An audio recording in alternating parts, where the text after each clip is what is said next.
오늘 하나님을 바라보라는 제목으로 말씀을 나누겠습니다. 시간이 지났지만 저번에 제가 마태복음 산상수훈의 첫 부분에서 팔복과 관련된 것이 전부 우리 마음을 하나님께 향하는 것이라고 하였습니다. 심령이 가난한 자, 애통한 자, 온유한 자, 의에 줄이고 목마른 자, 화평케 하는 자, 의로 인해서 박해를 받은 자 등 모든 것이 하나님께 우리의 마음을 향할 때 그것이 이루어지고 복이 되어진다고 하였습니다. 우리가 하나님께 얼마나 마음을 향하고 있는지 되돌아보고 그 복을 받는 것이 목적이 아니라 우리가 하나님께 마음을 향하고 뜻을 구할 때 그 다음에 이루어지는 줄 믿습니다. 오늘 본문 말씀을 살펴보자면 상대방을 비판하지 말고 헤아리라고 하고 있습니다. 우리는 누구나 알고 있습니다. 가는 말이 좋아야 오는 말이 좋다는 사실을 우리는 알고 있습니다. 우리는 또한 남을 섬기면 그 사람이 우리를 또한 그의 때에 섬겨줄 것이라고 알고 있습니다.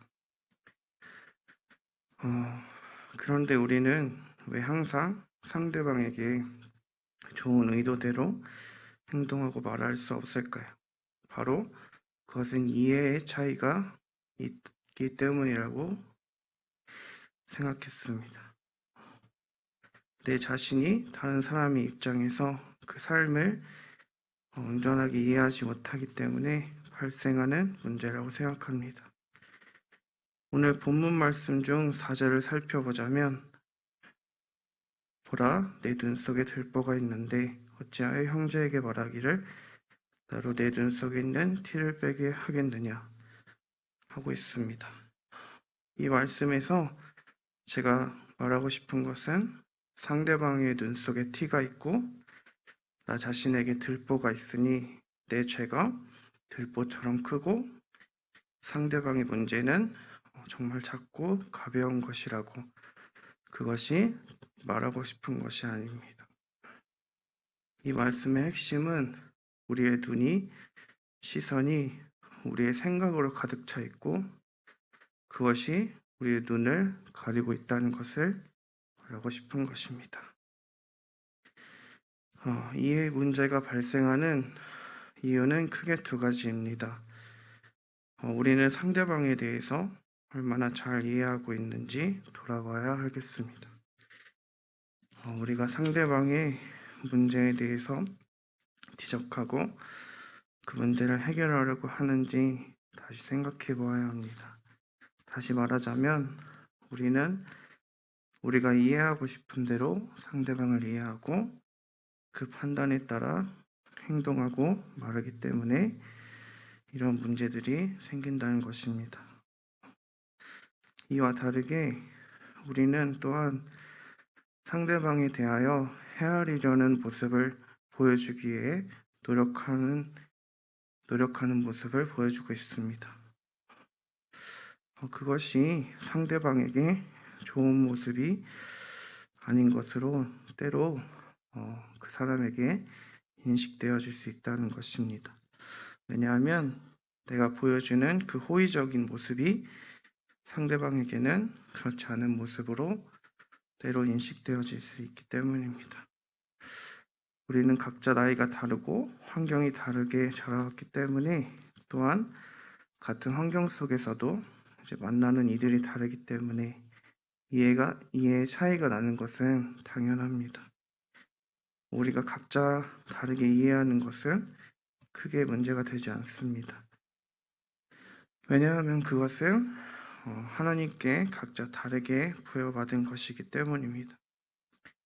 문제는 우리가 하나님을 알아가고 있는 우리 자신이 살아가면서 하나님의 마음을 따라서 하지 아니하고 하나님의 말씀대로 하지 않고 자신에 맞게 판단하고 그 판단에 따라 행동한다는 것입니다. 그리고 그 판단과 행동은 우리를 옳게 여기게 됩니다. 우리가 올바른 판단과 행동을 하기 위해서는 먼저 하나님을 의지하는 것밖에 없습니다. 오직 선하신 분은 하나님밖에 없습니다. 예수님께서 또한 이렇게 말씀하셨습니다. 마가복음 10장 18절에 예수께서 이르시되 내가 어찌하여 나를 선하다 일컫느냐 하나님 한 분 외에는 선한 이가 없느니라. 우리가 하나님 안에 있고 하나님의 영의 인도하심을 받을 때에는 우리가 올바른 방향으로 나아가겠지만 그렇지 못할 때가 있습니다. 우리는 오직 하나님 한 분만이 선하신 줄 믿습니다. 우리가 하나님을 의지하여 우리가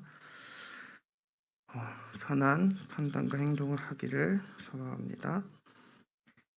또 우리가 상대방에 대하여 내 자신과 같이 사랑하는 마음이 있다면 올바른 행동과 판단할 수 있을 것입니다. 왜냐하면 그것이 하나님께서 우리에게 말씀하신 방법 중에 하나이기 때문입니다.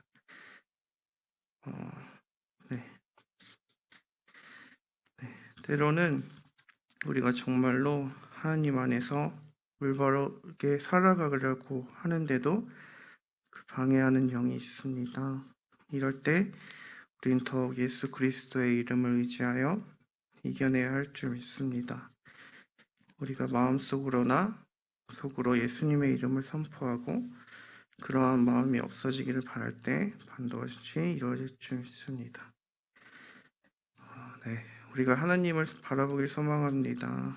우리가 우리의 생각대로 판단할 때 바로 깨어 하나님의 마음을 회복하여 사랑하는 마음으로 이웃에게 권면하는 모습을 보여준다면 그 사람이 자신의 문제를 깨닫고 변화되도록 하나님이 일하실 것입니다. 하나님께서 모든 것이 합력하여 선을 이루도록 인도하실 것입니다. 제가 예와 하나를 소개하고 마치도록 하겠습니다.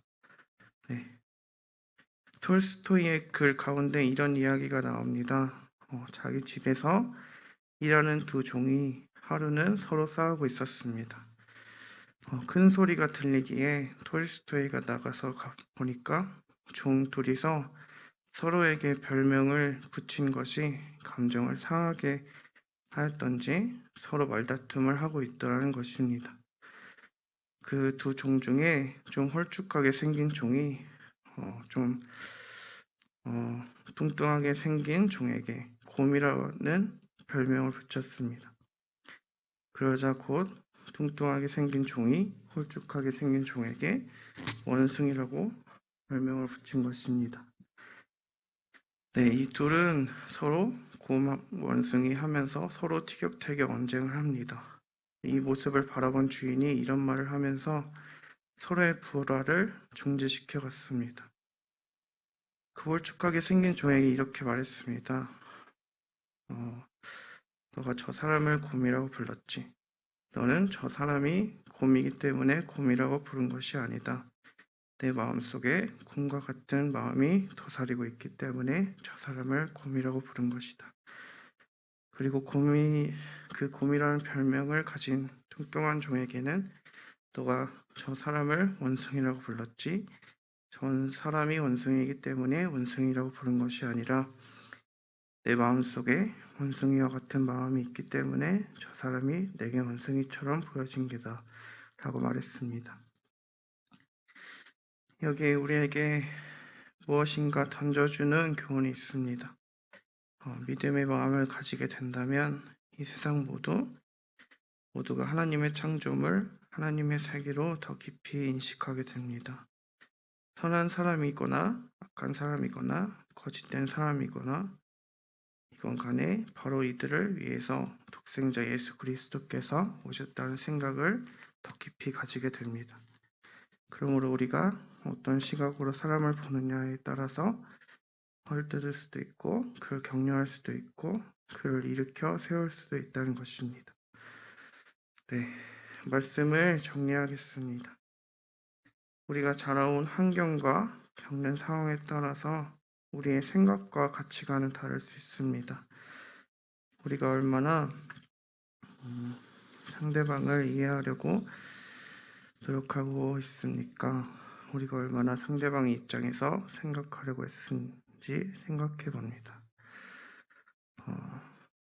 우리가 주님을 따라가는 그리스도인으로서 우리의 생각대로 산다는 것이 아니라 때때로 하나님의 마음을 닮아가고 그리스도의 가르침을 따라서 서로 헤아린다면 모든 것이 협력하여 선을 이룰 줄 믿습니다.